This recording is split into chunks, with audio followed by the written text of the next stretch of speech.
Olá pessoal, seja bem-vindo mais uma vez ao canal Conhecimento Aplicado. Eu sou o Jorge e hoje vamos dar continuidade àquela nossa playlist de mecânica automotiva, onde eu estou dando uma introdução antes de entrar nos tipos de câmbio, né? Câmbio automático, câmbio CVT. Estou fazendo uma introdução. Então já vimos os tipos de tração, né? Tração nas rodas e tal. Já vimos na aula anterior o que é RPM, torque, o que é potência. E hoje vamos falar sobre os elementos de conversão de potência, né?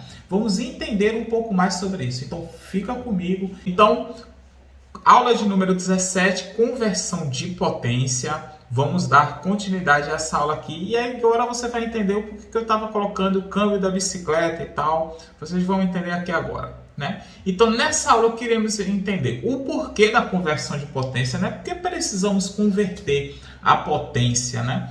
E os principais sistemas de conversão de potência que encontramos em veículos. Existem outros, mas que a gente pode encontrar em veículos, basicamente são esses que eu vou tratar aqui nessa aula aqui, né? Então vamos lá. Por que converter a potência do motor, né? Para atender os requisitos da dinâmica do veículo, né? Então, se você for observar o que falei na aula anterior, o range de giro do motor fica na base entre 1.000 rotações a 7.500 rotações. Vamos levar isso em veículos mais populares, né? Independentemente se sejam motocicletas que giram até um pouco mais, também veículos esportivos que giram um pouco mais, também veículos diesel que também giram um pouco menos, né? Vamos levar nessa base, em consideração nessa base. Então, o que é que acontece? Tendo esse range de rotação, vocês concordam que é muita rotação, né? A rotação do motor é uma rotação elevada, né? E essa rotação é necessária para que ele se mantenha continuamente em movimento, né? Então, aqui, como o motor entrega a potência, né? Então, se você comprou um veículo que tem 90, 100 cavalos, não ache que seu veículo está entregando 100 cavalos o tempo todo, ou que ele tem 8 kg força de torque, né? Quilograma-força-metro de torque, que ele vai entregar isso o tempo todo. Não. Existe um gráfico, cada veículo tem um gráfico, e aqui eu trouxe um gráfico aqui apenas com uma maneira representativa. Então, na esquerda, por exemplo, nós temos o veículo a combustão, e à direita nós temos o veículo elétrico. Vocês podem observar que a curva de potência e de torque são diferentes. Então, observe que no veículo a combustão, que é o que estamos tratando aqui, principalmente nessa playlist, ele tem um range que vai até mais ou menos 6.500 rotações e que a potência máxima dele é entregue a mais ou menos 5.500 rotações. Você observa que vai subindo a potência continuamente, ó.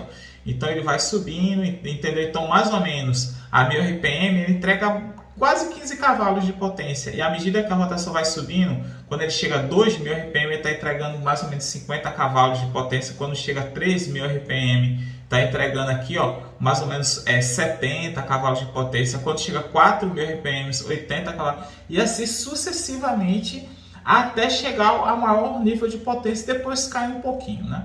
Assim como o torque também, ele vai subindo. Aqui o torque é representado como Newton-metro, mas não é um padrão, como eu tinha falado na aula anterior. Então, mais ou menos a 1.000 RPM ele entrega 180 Newton-metros, e assim vai subindo até chegar na curva máxima de torque, que seria 4.000 RPM, ele está entregando 230 Newton-metros, mais ou menos nessa faixa. Então você observa que há tanto a curva de torque quanto a curva de potência, ela vai alterando à medida que a rotação vai alterando. Então nem sempre o torque fornecido pelo motor e nem sempre a rotação fornecida pelo motor ela é suficiente para movimentar os veículos, né? Então, o que é que acontece? Quais são os requisitos de dinâmica que esse veículo vai ter que ter, né? Ele precisa ter a força na roda, já que é a roda que proporciona a tração dele, ele precisa ter a força na roda. Essa força, o torque na roda, vai ser que vai movimentar o veículo, proporcionar a dinâmica desse veículo, né? E precisa também ter a velocidade de rotação apropriada nas rodas para poder que o veículo alcance essa velocidade. Aqui eu vou ter um pequeno exemplo para que a pessoa possa entender, né? Que a velocidade na roda não é a velocidade de rotação, é importante se atentar a isso, é a velocidade periférica. A velocidade angular é a quantidade de rotações por minuto ou por segundo que a roda está girando. Mas não é isso, é a velocidade periférica. Claro, a depender do diâmetro da roda, essa rotação pode ser maior ou menor para que o veículo alcance a mesma velocidade. Por exemplo, imagine um veículo com uma roda grande, com uma rotação menor, ele pode alcançar a mesma velocidade do que um veículo que tem a roda menor um pouco. Então, se eu alterar o diâmetro da roda, eu vou mudar necessariamente a velocidade final ou a aceleração do meu veículo? Bem, a aceleração pode alterar um pouco, porque você vai mudar o torque na roda. Vamos tratar isso, quem sabe, futuramente. Envolve alguns cálculos, se vocês quiserem eu falo mais detalhadamente sobre isso. Só que de maneira prática, de maneira, digamos assim, didática, as alterações que podemos fazer envolve muito pouco o diâmetro, né, da roda. Então você sente mais prejuízo do que benefícios em fazer aumentar o tamanho da roda, por exemplo, entendeu? Pode ser, por exemplo, por questões de estética, mas por questões de dinâmica, a alteração de velocidade final é praticamente insignificante, porém a alteração de dinâmica na aceleração do veículo será realmente bem prejudicada, né? Então, mas não vamos entrar nesses detalhes porque envolve fazer alguns cálculos e não é bem o objetivo dessa playlist, porque o pessoal é meio inimigo da matemática, né? Então vamos dar continuidade aqui. Então aqui eu botei um exemplo para vocês entenderem o que é que eu estou falando, né? Então imagina que você precisa ter um veículo que você quer que ele chegue a 90 km por hora, né? Se você for trazer para metros por segundo, dá mais ou menos 25 metros por segundo, o veículo que está a 90 km por hora, né? Então, se ele está se deslocando linearmente a 90 km por hora, a roda, em sua velocidade periférica, ela precisa também estar a 25 metros por segundo, né? Então, se essa roda precisa estar a 25 metros por segundo, temos que descobrir que rotação essa roda teria que estar. Então, vamos considerar uma roda de aro 17, né, com os pneus, né, tipo aqui do veículo aqui, que eu coloquei aqui mais ou menos, o que dá mais ou menos meio metro de diâmetro de roda, né? Para poder sabermos a circunferência, né, já que queremos descobrir a velocidade periférica, temos que multiplicar por π, né? Pegamos o diâmetro, multiplicamos por π e descobrimos a sua circunferência. Então, uma roda com meio metro de diâmetro, se você rolar ela, uma volta completa dela preenche 1,57 metros, né? 1,5 metro mais ou menos, né? Ela vai rolar 1,5 metro. Então, para que a gente descobrir quantas roladas ela tem que dar para poder chegar a preencher 25 metros, pegamos 25 metros, né? E dividimos isso pela sua periferia, né? Pela sua circunferência, que dá 1,57. Então, dá mais ou menos aqui 16 rotações, né? Então, se você pegar uma roda com essas dimensões e rolar ela, para ela chegar a 25 metros de distância, ela tem que rolar mais ou menos 16 vezes, depois de 16 voltas completas. Então, para eu poder saber a velocidade, agora eu preciso de um requisito de tempo, né? E que tempo seria esse? As rotações por minuto. Então, para eu poder chegar e fazer as respectivas conversões, como estamos falando em 16 rotações por segundo, transformando isso para minuto, multiplicamos por 60 e nós temos mais ou menos 955 rotações por minuto que a roda tem que ter para a gente poder que o carro esteja a 90 km por hora. Só que o que é que acontece? É exatamente assim que os veículos eles funcionam? Não, né? Se você tem um veículo a 90 km por hora aí, miseravelmente ele vai estar mais ou menos 2.000, 2.500 RPM. Por quê? Porque estamos convertendo aquela nossa rotação em torque. Nós estamos aproveitando uma outra faixa do motor, né? Então, se a gente pegar aqui a 2.000, 2.500 RPM, nós observamos que estaríamos precisando de mais ou menos, nesse caso desse veículo aqui, mais ou menos 200 Nm de como é que se chama, torque nessa faixa. Então, basicamente, nós, para podermos aproveitar esse torque em uma faixa de rotação, bem como aquela rotação do motor, nós precisamos fazer essas respectivas conversões, né? Então, basicamente é para isso.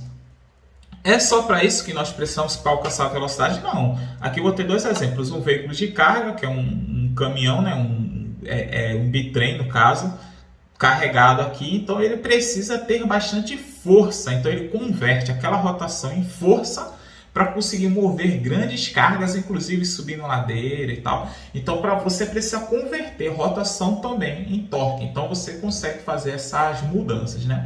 E aqui eu botei ladeiras, né? Por exemplo, você precisa subir uma ladeira, então você precisa converter o torque para subir a ladeira, bem como para descer a ladeira. Assim como o motor também tem uma rotação máxima para você poder segurar o carro, você também pode diminuir uma marcha e segurar o carro para que ele desça a ladeira preso, né, numa velocidade específica, né, o famoso freio motor, né. Então vamos dar continuidade aqui à nossa playlist, né.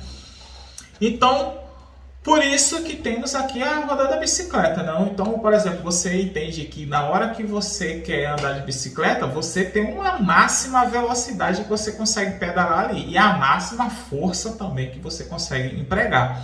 Então, para que você possa aproveitar sua máxima velocidade que você consegue pedalar e a máxima força que você consegue empregar no pedal, nós temos ali as mudanças de marcha na bicicleta que são feitas com aquelas engrenagens de corrente. À medida que vai trocando aquelas engrenagens de corrente, vai também trocando a velocidade e a força que você precisa descer. Então, quando você precisa mais de velocidade, o que é que você faz? Você vai subindo as marchas, como falamos, né? Transformamos da coroa grande para uma pequena, para a catraca pequena. Então, dessa forma, convertemos aquela quantidade de dentes maiores em mais velocidade. E quando queremos subir a ladeira, né, o que é que fazemos? Fazemos o contrário. Pegamos aquela...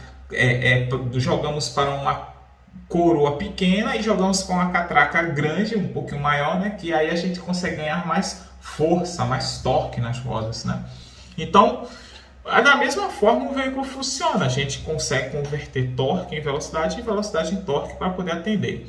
E quais são os principais tipos que a gente faz essas mudanças no veículo, né? Através de engrenagens, que essas engrenagens você encontra basicamente em câmbios que são automáticos e câmbios manuais, e através de correias que são em câmbios CVT, cada um tem suas características. Os câmbios CVT eles são mais novos, digamos assim, né? Não tão novo assim, né? Hoje está se popularizando mais, mas eles são novos, né? Então é uma tecnologia que você não vê muito difundida por aí. O que você vê mais os câmbios automáticos e manuais convencionais através de engrenagens.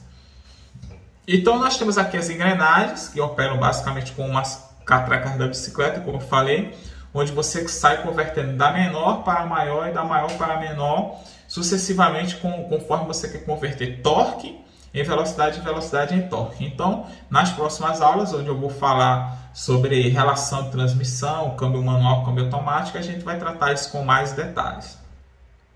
Mas quais são as principais características da engrenagem? A engrenagem ela tem uma geometria fixa, ou seja, por ser uma geometria fixa, uma engrenagem tem um número de dentes especificamente, outra engrenagem tem outro número de dentes especificamente, e você não consegue mudar essa relação de câmbio. Então, se aquela engrenagem estiver acoplada, a única forma de você mudar a velocidade final é mudando a velocidade do motor. Você não consegue fazer essa conversão, é travada ali, fixa, a geometria é totalmente fixa. Então, para mudar a velocidade ou o torque, nós temos que mudar o conjunto, né? Tanto o câmbio automático quanto o câmbio manual, nós mudamos esse conjunto. Então, daí que vem o nome câmbio automático e câmbio manual. O câmbio manual, ao mover a alavanca, você muda esse conjunto manualmente. Vai uma extensão lá dentro do câmbio, quando você move a alavanca, tem veículos que são cabos de aço, outros veículos que são uma haste, né, um varão, que vai até lá e ele muda lá dentro do câmbio esse par de engrenagens, né, que são sempre aos pares, né? Então ele muda esse par. E nos câmbios automáticos, tem umas solenoides lá dentro, onde essas solenoides abrem e fecham e vão mudando a pressão do óleo e aí vão acoplando e desacoplando os conjuntos de engrenagens. E isso, o câmbio automático é um pouco mais difícil de ser entendido, o manual já é um pouquinho complexo para ser entendido, o automático ele já é um pouquinho mais difícil. Por incrível que pareça, o câmbio CVT, que é um câmbio mais moderno, é mais fácil a compreensão do que o câmbio automático, né? Inclusive, existem os famosos câmbios também automatizados, né? Que você encontra no Brasil por vários nomes, Vai depender da marca, né? Por exemplo, como a iMotion ou da Fiat tem outro nome, por aí vai, né? Que é o Dual Logic, por aí vai. O que é que acontece? Esses são câmbios que têm a sua estrutura interna manual, ou seja, não é feito através de solenoides com várias como é que se chama, embreagens lá dentro e tal. Mas eles são como se um robozinho fosse lá e mudasse a marcha para você, apertasse a embreagem para você e mudasse a marcha para você. E ele foi criado justamente para baratear o custo dos câmbios automáticos, né? Já que o câmbio automático ele é um pouco mais caro. Através desses câmbios automatizados é como se você tivesse o câmbio barato, que é feito do formato do câmbio manual, só que você encaixa lá um robozinho e ele muda mais para você. Então você consegue até na empresa ter mais versatilidade, porque você poderia fornecer um produto para o consumidor, digamos assim, tem um veículo em que o câmbio dele é manual, mas eu quero automatizado, eu tiro o pedal de embreagem, tiro a alavanca de câmbio e coloco um robô lá no lugar, entendeu? Então seria basicamente essa a ideia. Contudo, não deu muito certo, né? Você vê que davam trancos, não sei os mais modernos se estão 100%, vou verificar e vou trazer isso aqui no canal aqui.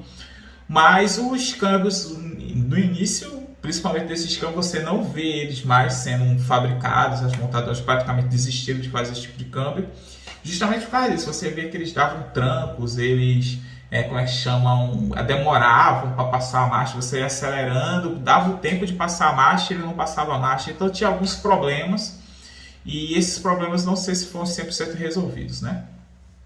Agora, já os câmbios CVT, eles são por correia, só que é uma correia metálica. A gente vê muitas máquinas que tem correias de borracha, aquelas correias pretas, né, de borracha, só que os do carro são feitas de correias metálicas.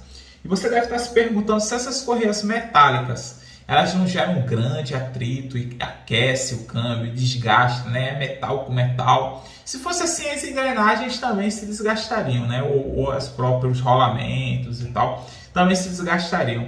Mas realmente o câmbio CVT ele tem um segredo aqui que está no seu lubrificante, né? Porque se o lubrificante eu lubrificar a correia, ela iria patinar. Então como é que iria fazer um encaixe e movimentar, transmitir a potência, né? Vamos falar isso mais detalhadamente no futuro. Então, o seu lubrificante ele tem uma característica especial que em altas pressões ele gera o atrito. Em uma pressão um pouco abaixo ele atua como lubrificante. Então, ele é um lubrificante especial. Então, se você quer estragar o seu câmbio CVT, basta que você coloque um óleo que não é o óleo CVT, o óleo apropriado para o câmbio CVT. Vai estragar com toda certeza. Ou só botar um óleo ATF de carro automático tradicional que você vai estragar ele com certeza. Então, a principal característica dele é que o conjunto dele é fixo, né? Então, ele só tem um par de polias ali e que a geometria dela vai variando. Então, ele vai mudando a geometria da polia de maneira a proporcionar a velocidade final que a pessoa deseja, né?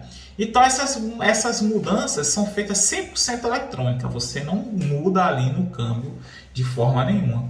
Contudo, você pode dizer, não, mas eu tenho um veículo de tal marca que o câmbio dele é CVT e esse câmbio tem lá 6 velocidades, por exemplo, né? 6 velocidades. Só que são fixas, não é que ele está mudando o conjunto, os pares de correia. Ele simplesmente está colocando essa correia, essa polia em uma posição fixa, predeterminada. E isso é feito de maneira eletrônica, diferente do câmbio manual que você coloca lá manualmente. Não, você coloca ele de maneira totalmente eletrônica. O conjunto, todo tipo de sistema aqui é feito de maneira eletrônica, né?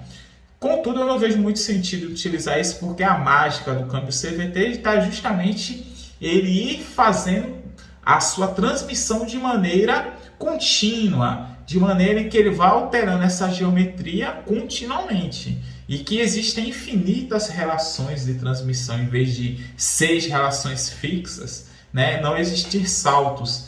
criar infinitas relações entre um ponto a outro. Então foi por isso que o câmbio CVT ele foi criado, para que não exista você poder aproveitar a melhor faixa de torque. Assim como vimos anteriormente que existe aquela rotação que tem a melhor faixa de torque, imagina que você conseguisse alterar a velocidade do motor mantendo aquela mesma faixa de torque ali. É como se você tivesse seu veículo forte sempre, porque o veículo, você tem a força máxima do veículo desde a baixa velocidade até a alta velocidade. Então isso traria melhor economia de combustível, maior durabilidade dos componentes, enfim. Então essa é a ideia de ser criado o câmbio CVT, né? Mas isso é tema para a próxima aula. Já fiz uma pequena introdução aqui, mas existe basicamente esses dois conjuntos de conversão de potência nos veículos. Em outros tipos de máquina existem outros tipos, mas nos veículos esse daqui.